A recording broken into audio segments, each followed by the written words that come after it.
Oh, hi. Are you here for Mr. Stone's back to school night? Why don't you come on in?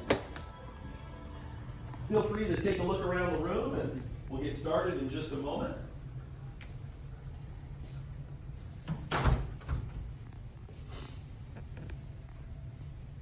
Go ahead and have a seat wherever you'd like and we'll get started with our presentation here. First and foremost, thank you for coming to the virtual back to school night this year. And I hope you're in the right spot. It's World History with Mr. Stone, room 40. Today we're just going to go over some of the basics of how to get a hold of me and what the class, rules of the class and things that we'll be doing. And the first thing that we'll look at will be parent-teacher contacts. The first item is the phone number. If you'd like to get a hold of me, it's area code 619, although I don't have that up there. 644-1940, it's the school phone number with the extension that goes in the back office, 391, and you can call me, leave a message if you'd like. It's mainly used for students if they're trying to get a hold of me throughout the day, whether it'll be in an Excel class or Scotty Connect, their advisors or tutors or whomever can go ahead and give me a call and just see if I'm in my room, especially during my tutorial or during my prep period. The other thing is an email. It's just my last name, stone@helixcharter.net. That's a great way to get a hold of me. I check the emails all the time, so please feel free to reach out and email me if you'd like. And the other method would be, of course, Canvas. You can access that through the Helix website, and if you're new to Canvas, there you can become an observer to check on your students' progress in the class. If you're unsure how to set that up, you can, of course, contact the grade level team, and they'll help you out with more information on that particular item. Next will be supplies. What does your student need on a day-to-day basis in my class?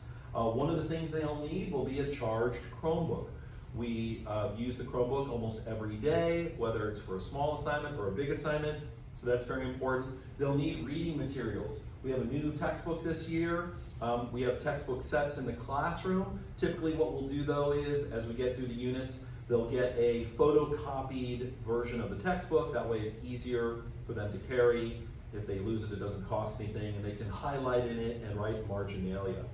The textbooks, in-class packets, and online support material will all be part of the material we'll have. We also have things, my colleague and I will also photocopy other things and make things available online and hard copy as well. With regard to rules in class, these are just some formalities. The number one rule that we have is respect.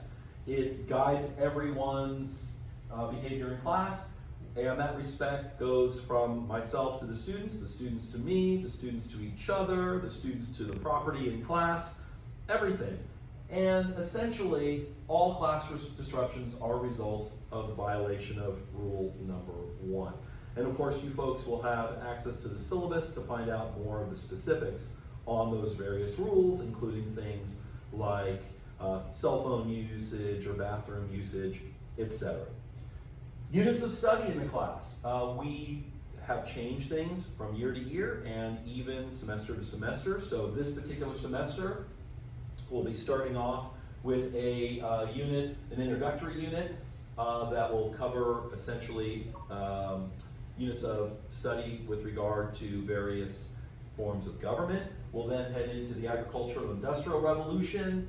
We'll look at the age of imperialism, mainly focusing on Africa since it was such a dramatic takeover. The causes and effects of World War I, the Russian Revolution, and the rise of totalitarian dictatorships. Sometimes we have enough time in our schedule to get into the causes and effects of World War II, but that depends on the timing, so I put it up there just in case. It depends on the kind of wiggle room that we have throughout the year. Next, grades. That's students always want to know, parents want to know how are grades determined. We don't give any homework. Everything is coursework. It's all started in class. And when my colleague and I give coursework, we don't give just a tiny amount of time to get started. We get ample time to start, whether it's 20, 30, 40 minutes to get started, so that a student who really works hard can possibly finish it in class. But they'll also have the opportunity to ask for assistance from the person that's most likely grading it, meaning the teacher themselves. So 20% of the grade is coursework, the other 80% would be assessment. whether that happens to be a written assessment or multiple choice, a quiz, whatever. Those are the other major part of the grade.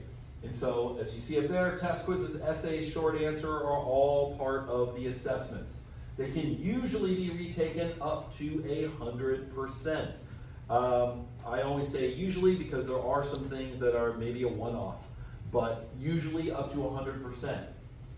Assistance with work can be found before school during my prep period. My prep period this particular half of the year is a second period, and also during tutorials, which takes place on Friday. World history is second tutorial from 9:30 until 10:20.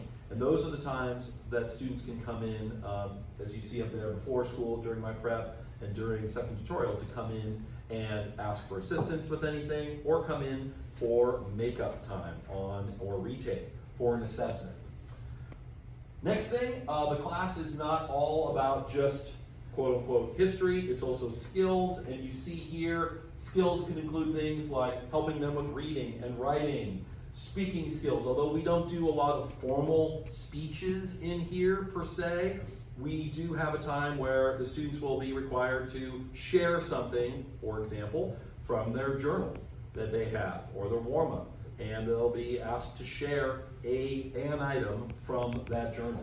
Other things, note-taking, critical thinking, mapping, civic awareness, those are all part of what will be expected that the students will learn about as we go through this year.